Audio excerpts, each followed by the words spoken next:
Hello everyone, it is I, Mark Major, and we are at the Action Figure Atorium.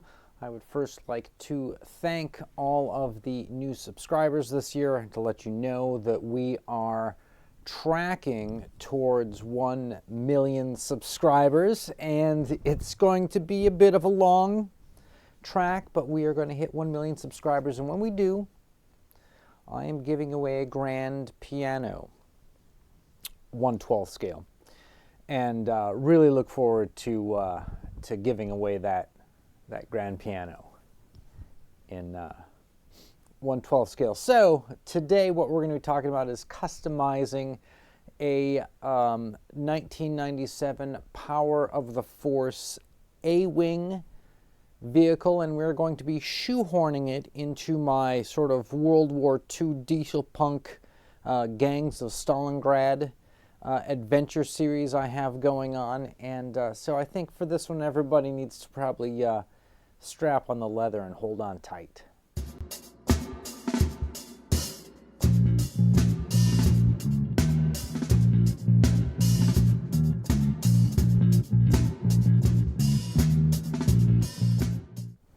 Okay, we are going to first cut to what is on the spinner right now. And that is this previous project I did of a Iron Man 3.75 scale sort of hovercraft that we sort of made look like it belongs with the, let's cut over, with the sort of Soviet force that is in this sort of ongoing fight between the Soviets and the Germans. That started off with some Joy Toy soldiers and then bled into some other product lines. And there we have a final faction figure repainted with this sort of hover jet.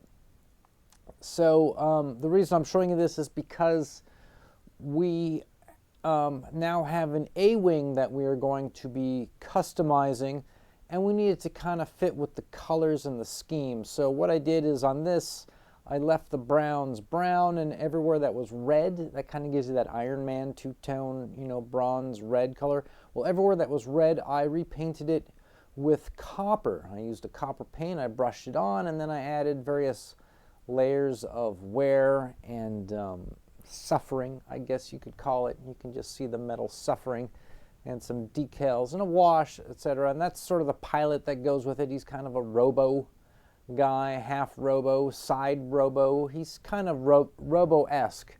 So what we're going to do now is we're going to look at a shot of the A-Wing in its clean, pristine form. And what we plan on doing is we're going to leave the red where it is. We're going to leave that red because it kind of fits with the color of the Soviets a little bit, but we're going to take everywhere that's sort of that grayish area, and we're going to paint that with a bronze. And then the back fins, I'm going to use that copper, the same copper that matches sort of the edges and fins of the Iron Man. So let's take a look at what this now looks like after I've applied the bronze to it. Also on the red, I have this darker red that I went over a little bit that makes it now look like in that middle section, like it's totally worn out, like it's an old train car.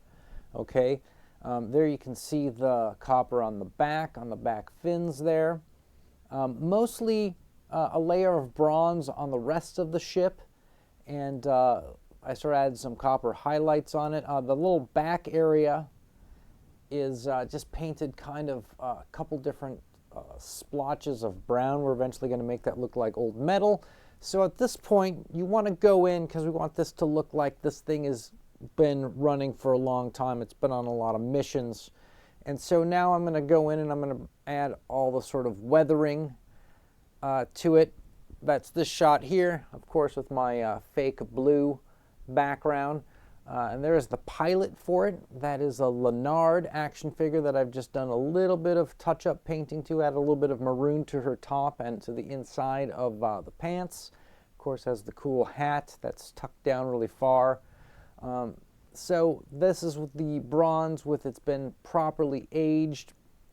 You can see the red there. There's lots of sort of paint chipping as well as maybe rust. I added lots of splotches of brown to this thing, and a lot of orange rust on the back there, as long as you can throw some gunmetal gray into it as well. I think this came out pretty substantially good for trying to just first go around and trying to make one of these things look quite this sort of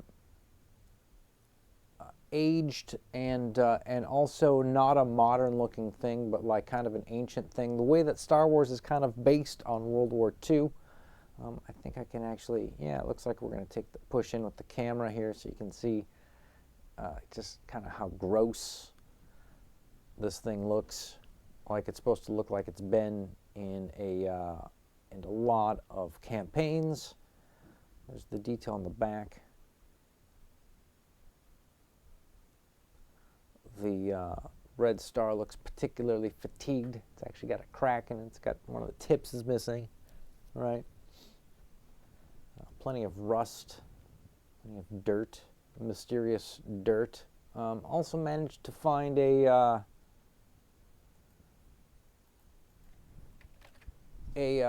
cool ladder for it. I think I'm going to do some shots of the pilot sort of, you know, using the ladder or at the ladder with the crew, that kind of thing. I think that's the way to go. Anyways, it's been a lot of fun doing a show and tell of how you can take something worth maybe 30 bucks and make it worth totally nothing in just a day. So with that one, everybody stay charged.